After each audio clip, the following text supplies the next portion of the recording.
जो active passive बहुत important topics है इंग्लिश का। जैसे इंग्लिश ग्रामर में डायरेक्ट इनडायरेक्ट है, रिपोर्टिंग स्पीच, नरेशंस जिसे बोलते हैं, उसी तरीके से एक्टिव पैसिव बहुत इंपॉर्टेंट फैक्टर्स हैं, बहुत इंपॉर्टेंट टॉपिक्स हैं। अगर आपको टेंस आ रहे हैं तो एक्टिव पैसिव इजी है, अगर आपको टेंस नहीं आ रहे हैं तो एक ट्रिक आपको आनी चाहिए।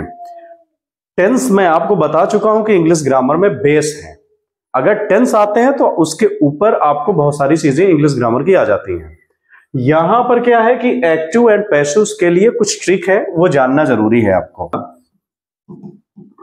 जो असर्टिव टाइप का सेंटेंस होगा, असर्टिव सेंटेंस जिसमें सब्जेक्ट पहले आता है, असर्टिव सेंटेंस सब्जेक्ट और इधर कहीं ऑब्जेक्ट होगा और यहां कहीं वर्ब होगा। तो इसका शॉर्ट ट्रिक ये है पैसिव में कन्वर्ट करने का कि इस ऑब्जेक्ट को आप उठा करके सब्जेक्ट बना लोगे, इस वर्ब को थर्ड फॉर्म में चेंज कर दोगे और सब्जेक्ट को बाय लगा करके कर दोगे। याद रखना ये ऑब्जेक्ट बन जाएगा। इसमें वर्ब की थर्ड फॉर्म ही रखना है पैसिव में। आप पैसिव में जब कन्वर्ट करोगे एक्टिव को तो एक्टिव में किसी भी फॉर्म में हो वर्ब, बट पैसिव में चेंज करते वक्त थर्ड फॉर्म में रखोगे। तो असर्टिव सेंटेंस का ये एक फॉर्मेट हो गया।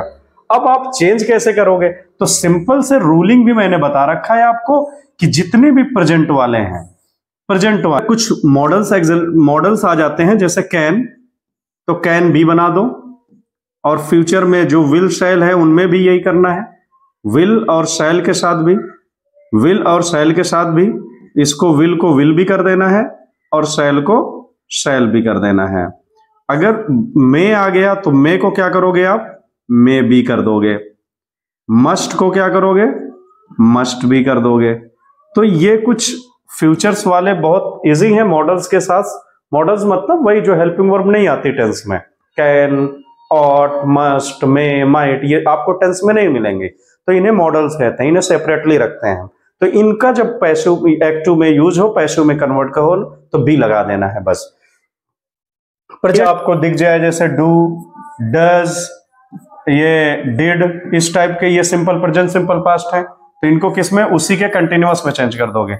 यानी डू डज होगा तो इजेमार आ जाएगा, डिड होगा तो वाज वेयर आ जाएगा। अब अगर कंटिन्यूअस वाले कोई हो, कंटिन्यूअस वाले, दैट मीन्स आप कंटिन्यूअस में कौन आता है? Is, am, are, present continuous में, पास्ट में वाज और वेयर आता है, तो इसको आप किस में से कन्वर्ट कर दोगे? बीइंग में, BEING। नेक्स्ट है परफेक्ट। अगर कोई हो, परफेक्ट मतलब हैज, हैव, प्रेजेंट परफेक्ट और पास्ट में हैड, तो इनके साथ बीन लगा देना है, BEEN। ये नॉर्मल सा रूल्स है एक्टिव से पैसिव चेंज करने का, और ये आपके दिमाग में होने चाहिए। टेंस नहीं आते तो मैंने लिख भी दिया है। डू, डज, डिड, इनको चेंज किस में करोगे? Do, did, is, am, are में इसको कन्वर्ट करोगे डू डज को, और डिड है तो वाज वेयर में। ओके, अगर कंटिन्यूअस में ये आ गए तो इनको बीइंग में कर दोगे, परफेक्ट है तो इनको बीइंग में कर दोगे। फ्यूचर वाले विल, शैल जितने भी आएंगे वो सब किस में कन्वर्ट हो जाएंगे? बी में। कैन, मॉडल्स जितने भी हैं, कैन, में, ये सब किस में चेंज हो जाएंगे? कैन बी, कैन हो जाएगा, मे को मे बी, शैल को शैल बी। इस तरीके से इसको चेंज कर। तो असर्टिव सेंटेंस इस टाइप का आएगा, आई राइट ए लेटर, तो इसको आप इधर ले आओगे। जैसे जानते हो कि ऑब्जेक्ट को पहले उठा करके लाते हैं, अब ए लेटर और कंटिन्यूअस में ले जाओगे तो इज, और राइट का थर्ड फॉर्म क्या होता है? रिटन बाई, आई को चेंज कर दिया मी में, हो गया पैसिव में। सेंटेंस ऐसे ही कुछ आएगा, जैसे मैं लिख लिया she has written an applications. Written an application है, प्रेजेंट परफेक्ट है, हैज है होता है, था। इसको चेंज किस में करोगे आप? इसको चेंज करते हो बीन में, BEEN। तो शी ऑब्जेक्ट उठा करके लाओगे, एन एप्लीकेशन,